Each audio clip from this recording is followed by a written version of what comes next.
Louvado seja nosso Senhor Jesus Cristo, para sempre seja louvado. Rezemos juntos pelo sinal da Santa Cruz. Livrai-nos, Deus nosso Senhor, dos nossos inimigos, em nome do Pai, do Filho e do Espírito Santo. Amém. Vinde, Espírito Santo, enchei os corações dos vossos fiéis e acendei neles o fogo do vosso amor. Enviai-nos, ó Pai, o vosso Espírito, e tudo será criado, e renovareis a face da terra. Oremos.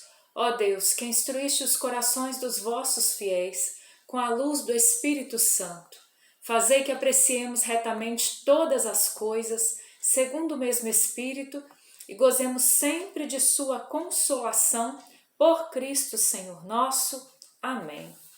Nós estamos no livro do Êxodo, capítulos 31 e 32. Começa dizendo assim: O Senhor disse a Moisés: Eis que chamei por seu nome Bezaleel, filho de Uri, filho de Ur, da tribo de Judá. Eu o enchi do Espírito Divino para lhe dar sabedoria, inteligência e habilidade para toda sorte de obras, invenções, trabalhos de ouro, de prata, de bronze, gravuras em pedras, de engastes, trabalho em madeira e para executar toda sorte de obras. Associei-lhe Oliabe, filho de Aquisameque, da tribo de Dan. Dou a sabedoria ao coração de todos os homens inteligentes, a fim de que executem tudo o que lhe ordenei. A tenda da reunião, a arca da aliança, a tampa que a recobre e todos os móveis da tenda, a mesa e todos os seus acessórios, o candelabro de ouro puro e todos os seus acessórios, o altar dos perfumes, o altar dos holocaustos com todos os seus utensílios e a bacia com seu pedestal, as vestes litúrgicas, os ornamentos sagrados para o sacerdote Arão, as vestes de seus filhos para funções sacerdotais, o óleo da unção e o incenso perfumado para o santuário. Eles se conformarão em tudo as ordens que te dei. Então, o que o Senhor começa falando aqui no capítulo 31 do Êxodo, né? Ele vai dizer que, inclusive, aqueles homens que foram chamados para trabalhar na construção do tabernáculo, em todos aqueles detalhes que nós vimos da construção do tabernáculo, em toda a beleza daquele lugar, em todos os detalhes, desde os detalhes dos bordados até a tampa da Arca da Aliança, como nós vimos, com os querubins, todo o material, toda a veste litúrgica, todo o utensílio usado ali no santuário. Esses homens que fariam esse trabalho seriam homens escolhidos por Deus, e o Senhor vai dizer que Ele mesmo os havia enchido do Espírito Divino para dar sabedoria, inteligência e habilidade a eles. Então é muito interessante a gente parar para pensar nisso. Por quê? Porque às vezes a gente pensa assim nos nossos dons humanos, né? Capacidade de fazer alguma coisa, capacidade de fazer algo bem feito, né?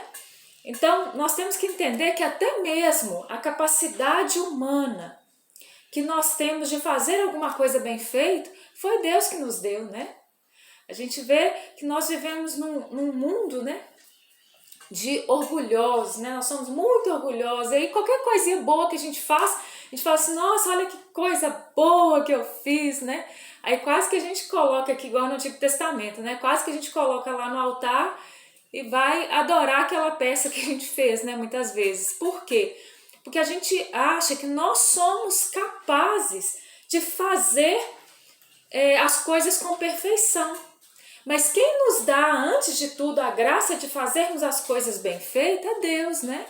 Então, se a gente consegue fazer coisas nesse mundo, exercer funções nesse mundo, se a gente consegue até mesmo fazer algo que vai ajudar outras pessoas, que vai fazer bem para outras pessoas, nós precisamos entender que aquilo que a gente sabe fazer foi por graça de Deus. E a gente também precisa entender que isso não nos diminui, isso só nos coloca no nosso lugar. Saber fazer alguma coisa, isso é muito bom, né? Quem dera se no mundo todas as pessoas soubessem fazer muitas coisas boas, né? Porque, por exemplo, um pedreiro que constrói uma casa e constrói aquela casa bem construída, uma casa bem feita, né? As pessoas vão morar lá com segurança, vão ter lá, né, a comodidade necessária para aquela casa. Por quê? Porque houve alguém que soube construir, que edificou bem aquela casa, né?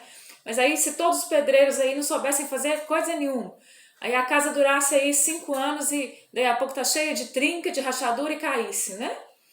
Então, tudo aquilo que é feito, né, o dom do outro, o dom dos outros que estão ao nosso redor, nos beneficiam e os nossos dons beneficiam também a outros, né? Não somente os dons espirituais, não somente os carismas, mas esses dons naturais. Então, nós precisamos aprender a bendizer a Deus por aquilo que nós sabemos fazer e fazer todas as coisas louvando a Deus. Os santos nos ensinavam isso, né? Que quando nós vamos trabalhando, quando nós vamos fazendo os nossos afazeres diários, aquilo que a gente vai executando ao longo do dia de tarefa, que a gente deve, junto com isso, ir louvando a Deus e agradecendo a Deus, né? São Francisco nos ensinava isso de uma forma belíssima, né? Essa forma de ir rezando a vida, de ir rezando aquilo que você vai fazendo, né? São Bento rezava a vida de uma forma magnífica, né? Nós vemos Santa Teresa de Ávila, né? Santa Teresa d'Ávila, um dia ali fazendo comida no fogão, ela entrou num êxtase espiritual no fogão, né? Fazendo comida. Tamanha era a intimidade que ela estava com Deus naquele momento, onde ela estava executando uma tarefa, né? Então os santos nos ensinam isso. Então que em tudo que nós fizermos, que nós façamos para a glória de Deus e que nós façamos em espírito de louvor, né? De agradecimento a Deus. E aí a gente entra no final do capítulo 31 aqui, numa realidade maravilhosa, né? Onde vai dizer assim no versículo 18: tendo o Senhor acabado de falar a Moisés sobre o monte Sinai, entregou-lhe as 2 tábuas do testemunho. Então depois que Deus falou tudo isso, Moisés ficou 40 dias lá, né? E Deus falando com ele, Deus revelando para ele aquilo que havia no coração dele, os projetos dele, os planos dele, a construção do tabernáculo, né? Depois que Deus fala tudo isso com Moisés, aí acontece isso, ele entregou-lhe as tábuas do testemunho, tábuas de pedra escritas com o dedo de Deus. Gente, isso aqui é uma coisa maravilhosa, né? O que aconteceu ali no Sinai foi uma coisa portentosa. Moisés recebe das mãos de Deus as tábuas de pedra com os 10 mandamentos, né? Com o decálogo. E aqui vai dizer que foram escritas com o dedo de Deus. Gente, hoje é sábado, né? Nós estamos em preparação para a festa de Pentecostes. Pentecostes é amanhã. A Bíblia, quando ela diz do dedo de Deus, ela está fazendo uma referência ao Espírito Santo. O Espírito Santo também tem essa figura, além de água, de fogo, de brisa, né? Além de vento impetuoso. Além de todas essas realidades, né, da pomba, o Espírito Santo também é chamado de dedo de Deus. E aqui vai dizer que essas tábuas foram escritas com o dedo de Deus, o que nos remete ao profeta Ezequiel, onde o profeta Ezequiel vai dizer: arrancarei do vosso peito, né? Deus vai dizer através do profeta: arrancarei do vosso peito o coração de pedra, vos darei um coração de carne, um coração capaz de me conhecer, um coração. Lá no profeta Ezequiel, também no profeta Jeremias, o Senhor vai dizer assim: gravarei a minha lei no teu coração. Não mais em tábuas de pedra. Quem é que grava a lei de Deus no nosso coração? É o dedo de Deus. É o Espírito Santo. Não tem outra pessoa que vá gravar no nosso coração. O que é coração? No nosso interior, no mais íntimo de nós. Quem grava a lei de Deus hoje, não mais em tábuas de pedra, para que nós sigamos simplesmente a letra, mas que vem gravar no nosso coração a lei de Deus, para que nós sejamos capazes de obedecer a Deus, de seguir a Deus, de servir a Deus, de fazer a vontade de Deus, é o Espírito Santo. Ninguém é capaz de nos dar a vontade, o querer e o executar a vontade de Deus. Ninguém é capaz de imprimir isso em nós a não ser o Espírito Santo, o dedo de Deus, aquele mesmo dedo de Deus que imprimiu nas tábuas de pedra e que hoje não mais em tábuas de pedra no meu e no seu coração. Foi isso que aconteceu, né? Aqui a gente vê uma prefiguração do que acontece hoje. Por isso nós entendemos que quando nós recebemos o Espírito Santo, gente, os nossos olhos se abrem. A gente tinha a Bíblia na mão.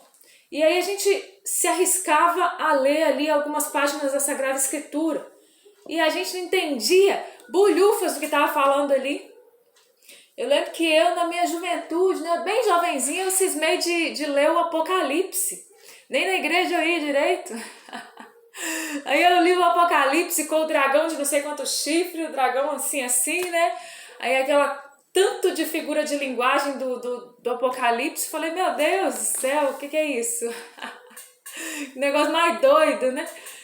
Mas a gente então recebe a graça do Espírito Santo, de um derramamento do Espírito Santo, e de repente a palavra de Deus, ela se torna viva, Deus começa a falar com a gente, através da palavra dele. Aquela palavra não é mais uma letra solta, mas ela é a palavra de Deus que fala ao nosso coração. Gente, isso é maravilhoso, né?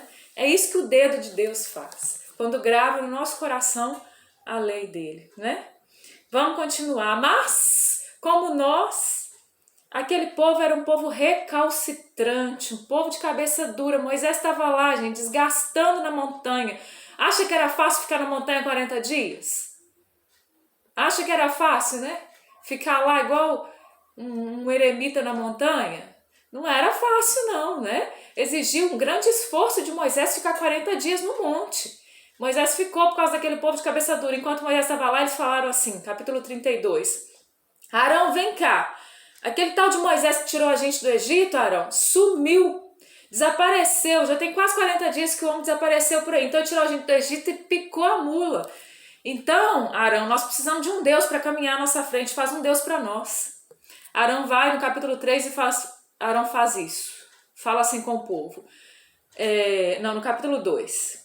Arão respondeu-lhes: tirai os brincos de ouro que estão nas orelhas de vossas mulheres, vossos filhos e vossas filhas, e trazei-me. Tiraram todos os brincos de ouro que tinham nas orelhas e os trouxeram a Arão, o qual, tomando-os em suas mãos, pôs o ouro em um molde e fez dele um bezerro de metal fundido. Então exclamaram: eis, ó Israel, teu Deus que te tirou do Egito, um bezerro de ouro. Gente, Moisés pagando um preço feio lá no monte e o povo se prostituindo com um bezerro de ouro. Lá embaixo, o povo traindo o seu Deus, falando diante de um bezerro de ouro que foi tirado das orelhas das mulheres deles: eis o Deus que te tirou do Egito, Israel. E o bendito Arão que fez isso, né? Arão, vendo isso, construiu um altar diante dele e exclamou: amanhã haverá uma festa em honra do Senhor. No dia seguinte, pela manhã, ofereceram holocaustos e sacrifícios pacíficos. O povo assentou-se para comer e beber e depois levantaram-se para se divertir. E aí, diante disso, o Senhor lá na montanha fala assim com Moisés. O Senhor disse a Moisés: vai, desce, porque se corrompeu o povo que tiraste do Egito. Desviaram-se depressa do caminho que lhes prescrevi, fizeram para si um bezerro de metal fundido, prostraram-se diante dele e ofereceram-lhe sacrifícios, dizendo: eis, ó Israel, teu Deus que te tirou do Egito. Vejo, continuou o Senhor, que esse povo tem a cabeça dura. Deixa, pois, que se acenda a minha cólera contra ele e eu os reduzirei a nada. Mas de ti farei uma grande nação. Gente, fiquei abismada com esse versículo. A palavra de Deus vai dizer que Deus falava com Moisés como se fala com um amigo. Moisés não era colega de Deus, Moisés não era conhecido de Deus, Moisés não tinha ouvido falar de Deus, Moisés era amigo de Deus. E aqui a palavra de Deus vai mostrar isso de uma forma magnífica no versículo 10. Quem é Moisés diante de Deus, gente? Vamos pensar aqui. Quem é um homem, uma criatura humana no meio de milhões de milhões de bilhões de trilhões de homens, para Deus virar para ele e falar assim: deixa, pois, que se acenda a minha cólera, mas de ti farei uma grande nação. Deus pediu permissão para Moisés? para destruir o povo. Ô Moisés, deixa eu acabar com esse povo logo, deixa que eu acenda a minha cólera. Isso aqui é conversa, gente. Para que a Bíblia faz isso? Por que a palavra de Deus faz isso? Para diminuir Deus, para dizer que Deus tinha que ficar pedindo permissão para a criatura humana fazer alguma coisa? Não. Para dizer do Deus amoroso, né? Do Deus próximo de nós, a ponto de dialogar aqui com Moisés como um amigo. Conversa com o outro, um amigo pede conselho para o outro, um amigo conta para o outro das suas aflições, um amigo pergunta para o outro, olha, será que eu devo fazer isso, né? Então não é para mostrar que Deus é fraco, que Deus precisa do nosso consentimento para alguma coisa, não. É para mostrar que Deus é amor e que Deus desce e se relaciona conosco como amigo se nós nos abrimos a esse relacionamento. E continua dizendo então, e ele ainda fala com Moisés, Moisés não preocupa não, eu acabo com o povo, mas de você eu vou fazer uma grande nação. Então Moisés podia ter chutado o balde e falar, é mesmo, Senhor, joga um fogo e mata esse povo todo, que esse povo aí já deu já. Então vamos embora fazer uma grande nação nós dois. Então, Moisés diz a Bíblia que ele era o mais paciente de todos os homens. E hoje eu peço a intercessão de Moisés. Moisés tentou aplacar o Senhor, seu Deus, dizendo-lhe, por que, Senhor, se inflama a vossa ira contra o vosso povo que tiraste do Egito com o vosso poder e a força de vossa mão? Olha Moisés, gente, Moisés era magnífico.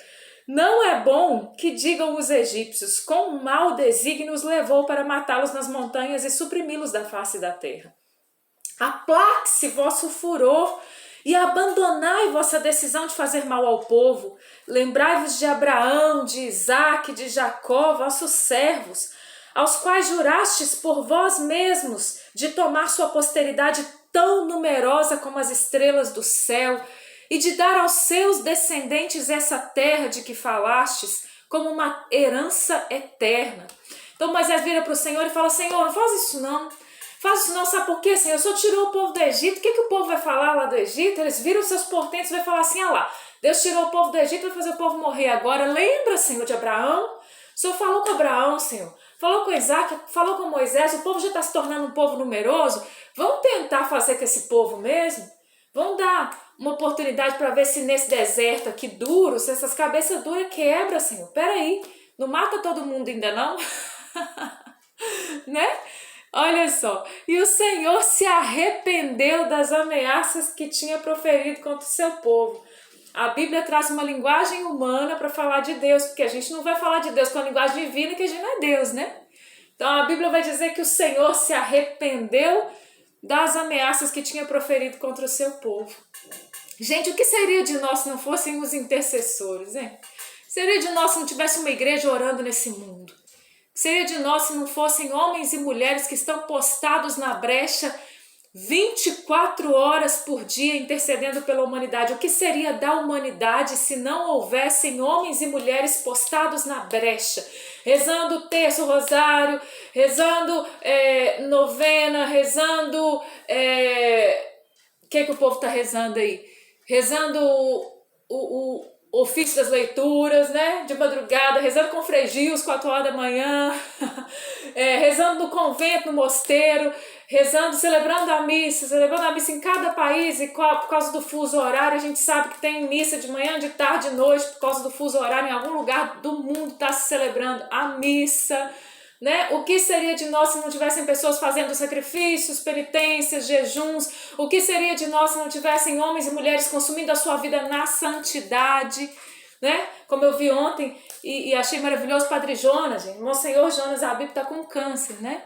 E está fazendo um tratamento, estava com problema de coração, os rins não estavam funcionando direito, uma série de complicações, está internado há dias. E o que ele estava fazendo ontem que a Luzia Santiago postou? A fotinha do Padre Jonas no leito do hospital com a bibliazinha, a caneta, um homem que eu não sei nem quantas vezes mais esse bendito desse homem já leu a Bíblia, pelo amor de Deus, doente e fazendo o estudo bíblico, já sabe aquilo de cor, quase tem que fechar o olho e já faz o estudo bíblico sem precisar ler, né? Mas está ali postado na brecha como um guerreiro, né? Então, se não fossem essas pessoas, gente, os Moisés que estão postados na brecha, já era para o mundo. né? Bendito seja Deus. Vamos continuar na palavra, que senão a gente nem consegue terminar. Continua a palavra, que eu já não sei onde é que eu parei. As consequências do pecado, vamos lá. Moisés desceu da montanha, mas Moisés era o mais paciente de toda a face da terra, mesmo assim ele não tinha tanta paciência assim não. Vamos ver o que aconteceu. Moisés desceu da montanha, segurando nas mãos as tábuas da lei, que estavam escritas dos dois lados sob uma e outra face. Eram obra de Deus, e a escritura nelas gravada era a escritura de Deus. Gente, que negócio era importante demais. Ouvindo o barulho que o povo fazia com suas aclamações, Josué disse a Moisés: há gritos de guerra no acampamento.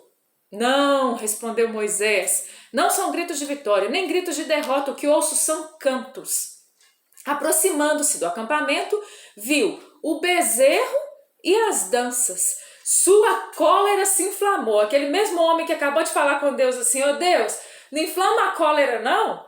A cólera dele se inflamou. A sorte que ele não era Deus, senão ele mesmo matava todo mundo.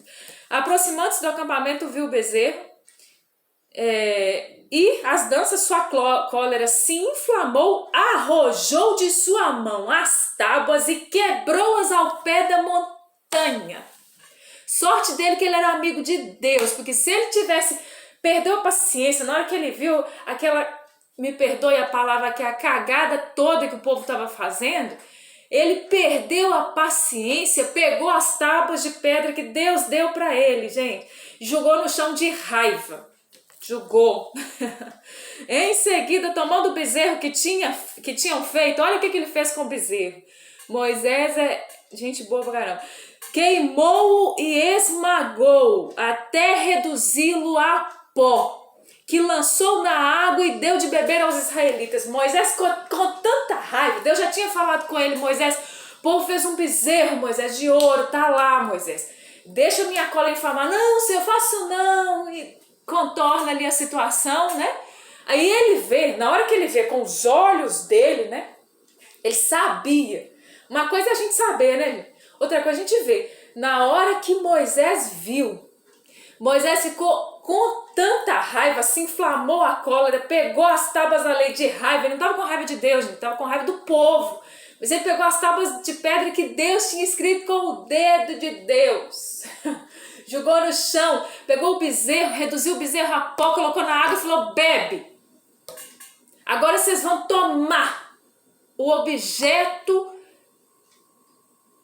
de idolatria de vocês vão beber agora. E vai virar pó de metal lá na barriga, lá no estômago, vai para o intestino. Isso aí vai dar uma revirada no interior de vocês. Para que vocês, bebendo daquilo que vocês próprios fizeram, né? Para que vocês percebam a bobagem e a besteira que vocês estavam fazendo. E Moisés fez isso. Você acha que o povo relutou? O povo foi brigar com Moisés? Não. O povo tomou a aguinha com bezerro em pó, em silêncio, caladinho. O povo sabia que eles tinham feito coisa errada. Tomou caladinho a aguinha com bezerro em pó. Misericórdia. E esse é o mais paciente de todos os homens, como a terra nunca mais viu. Ainda bem que não era eu que estava lá. Moisés disse a Arão: que te fez este povo para que tenhas atraído sobre ele tão grande pecado? Arão respondeu: não se irrite o meu senhor. Arão estava tremendo de medo na hora que ele viu a cólera de Moisés. Olha como é que ele fala com Moisés: não se irrite o meu senhor. Tu mesmo sabes quanto esse povo é inclinado ao mal. Ah, Arão, mas bem que você fez o bezerro, né, sem vergonha. Eles disseram-me: faze-me um Deus que marche à nossa frente. Porque este Moisés que nos tirou do Egito, não sabemos o que é feito deles. Aí Arão vai se justificar aqui, né? Eu lhes disse, todos aqueles que têm ouro, aí ele vai contar a história toda para Moisés. Ó, Moisés, pedi o ouro do povo, e aí fiz o negócio mesmo. Fiz o bezerro para o povo fazer festa. Moisés viu que esse povo estava desenfreado, porque Arão tinha lhe soltado as rédeas. Gente, um povo de rédea solta é um povo desenfreado. O povo hoje briga com a igreja, né? Ah, que a igreja não deixa fazer aborto. Ah, que a igreja é contra a eutanásia. Ah, que a igreja é contra casamento de pessoas do mesmo sexo. Ah, que a igreja é contra o sexo livre. O povo briga com a igreja. Ainda bem que a igreja, ela era assim, ela é assim, ela vai terminar o tempo dela nesse mundo sendo assim. Vai segurar as rédeas, porque solta a rédea do povo, gente, dá ruim demais. Então Arão soltou as rédeas, expondo-o assim à zombaria de seus adversários. Pôs-se de pé à entrada do acampamento e exclamou: venham a mim todos aqueles que são pelo Senhor. Todos os filhos de Levi se juntaram em torno dele. Então aqui vai falar que os filhos de Levi, na verdade, eles não compactuaram com aquilo que estava acontecendo. E aí dentro do contexto bíblico aqui, é dito então aos filhos de Levi: ó, vai lá e mata todo mundo. Passa a faca nesse povo que foi adorar o bezerro, né? Gente, linguagem do Antigo Testamento. A gente vê isso aqui e fala assim: ai meu Deus, então Deus tá querendo que saia matando todo mundo. Não é isso, né? Mas pra gente ver aquilo que o Novo Testamento diz, o salário do pecado é a morte, né? E no Antigo Testamento a gente vê a morte mesmo, né? A gente está falando aqui, o Novo Testamento vem esclarecer melhor essas coisas diante de nós para dizer, olha, o salário do pecado é a morte eterna.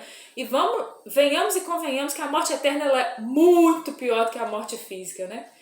Nós estamos aí numa pandemia, a gente está morrendo de medo de morrer, né?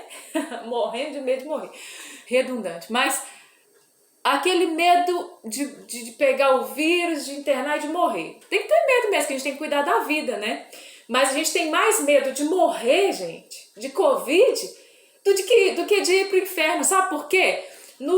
No primeiro ali, 1, 2, 3 meses, né? Março, abril, maio, até junho do ano passado, no início da pandemia, o povo tava com muito medo, o povo não saía de casa, o povo até parou um tiquinho de pecar, eu acho. Eu acredito. Mas depois que o povo foi acostumando com o negócio, o povo continua com medo do vírus, mas não tem mais medo do pecado. Você reparou isso? O povo tem até medo do vírus, mas o povo não tem mais medo do pecado. Porque para pecar eu arrumo um jeitinho, né? Então a gente tem que ter mais medo do pecado do que do vírus. Eu lembro que antes de morrer, aquele bispo, como o nome dele, meu Deus? Esqueci o nome do bispo agora, gente. Um que morreu aí. Depois eu lembro o nome dele. Porque minha cabeça é péssima. Mas aí o bispo, eu lembro dele falando assim, gente, vocês estão com muito medo do Covid. Tem que ter medo de ir pro inferno. Ele morreu de Covid, gente, e o povo já está pedindo que ele seja santo súbito. Porque a vida de santidade dele era uma coisa fenomenal. Como é que eu esqueço o nome do bendito, gente? Mas tá bom. Então, e ele falava isso, né, nesse vídeo dele, eu lembro, ele falando assim, olha, nós precisamos nos cuidar, mas nós precisamos tomar mais cuidado da nossa alma, porque morrer de todo jeito um dia a gente vai mesmo, mas a morte eterna a gente pode evitar, né? Então, quando vai dizer que os filhos de Levi então passaram aqui ao fio da espada do povo, para a gente pensar um pouco sobre isso. Lá no versículo 34 vai dizer, 33, o Senhor disse a Moisés, aquele que pecou contra mim, este apagarei do livro. Dom Henrique. É Dom Henrique, estão me soprando aqui. Dom Henrique, gente, pesquisa lá, Dom Henrique maravilhoso. Dom Henrique morreu, mas está no paraíso, né? Tá ótimo. Então vamos lá, 33. O Senhor disse a Moisés, aquele que pecou contra mim, este apagarei do meu livro.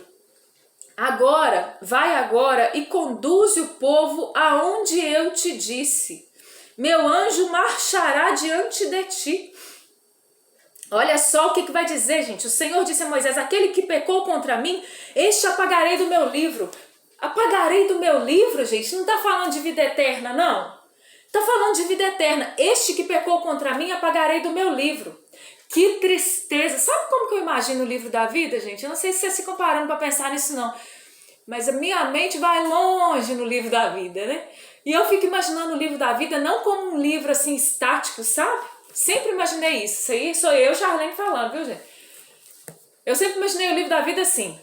Como o livro da vida está na mão de Deus mesmo, então ele é uma coisa maravilhosa, né? Aquele livrão, primeiro, que eu imagino. Para escrever o nome de todo mundo naquele negócio lá tem que ser enorme, né?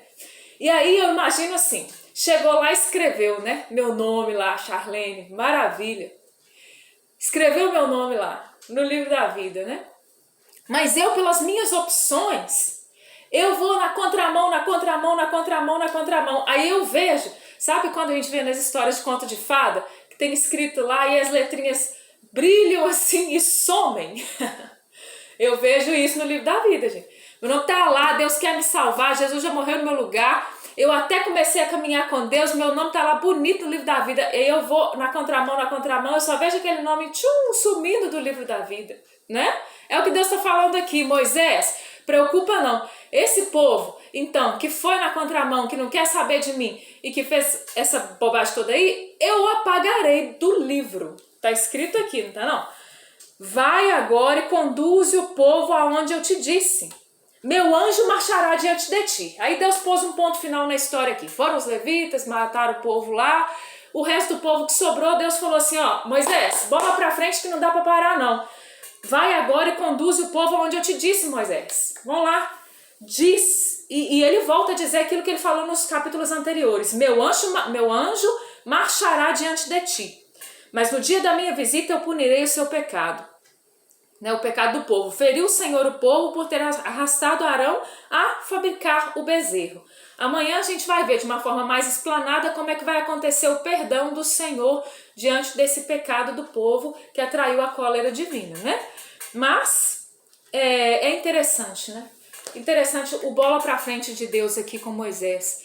Deus havia prometido, olha, eu vou levar esse povo para uma terra que mana leite e mel, para a terra prometida por mim a Abraão, Isaque e Jacó. Deus fala assim, Moisés, preocupa não que o meu anjo vai marchar diante de você. Depois de tudo isso, Moisés podia ter pensado assim, Deus tirou o anjo, Deus, nossa, deu tudo errado, nós vamos morrer nesse deserto. Mas Deus não, Deus fala com ele assim, bora marchar, Moisés, porque o meu anjo continua à frente. Porque eu não tirei o anjo de frente de vocês, Moisés. Moisés, você está esquecendo, Moisés, que você é meu amigo? Não preocupa não, vambora, né? Talvez Deus tenha que dizer isso para mim e para você no dia de hoje. Calma, não preocupa não, vambora, vai marchando que depois você entende, né? Vai marchando que você não tá vendo nada agora, Moisés. Você tá vendo a areia de um lado, a areia do outro, o Monte Sinai, a tábua de pedra que você quebrou, né, Moisés? Você também é paciente, mas não é tanto assim. Você quebrou o bendito negócio no pé do monte, que a gente também vai ver isso amanhã. Mas nós vamos embora, Moisés, vamos embora. Então, continua-se o processo de libertação do povo de Deus. Meu irmão, minha irmã, não sei onde é que está seu processo de libertação. Para falar a verdade para vocês, eu nem sei onde é que está o meu. Mas vamos marchar, porque a vida precisa seguir no rumo certo. Nós precisamos ir para o céu. Mesmo se a gente chegar lá estrupiado, a gente precisa ir para lá. Peçamos a intercessão de Nossa Senhora. Nesse dia eu quero pedir a intercessão de Nossa Senhora sob o título de Nossa Senhora de Pentecostes, para que o Espírito Santo grave a sua lei no nosso coração, que a Mãe do Céu interceda para que nós sejamos cheios do Espírito Santo e a gente deixe de ser um povo de cabeça dura. Ave Maria, cheia de graça, o Senhor é convosco. Bendita sois vós entre as mulheres e bendito é o fruto do vosso ventre, Jesus. Santa Maria, Mãe de Deus, rogai por nós pecadores, agora e na hora da nossa morte. Amém. Glórias ao Pai, ao Filho e ao Espírito Santo, como era no princípio, agora e sempre. Amém. Em nome do Pai, do Filho e do Espírito Santo. Amém.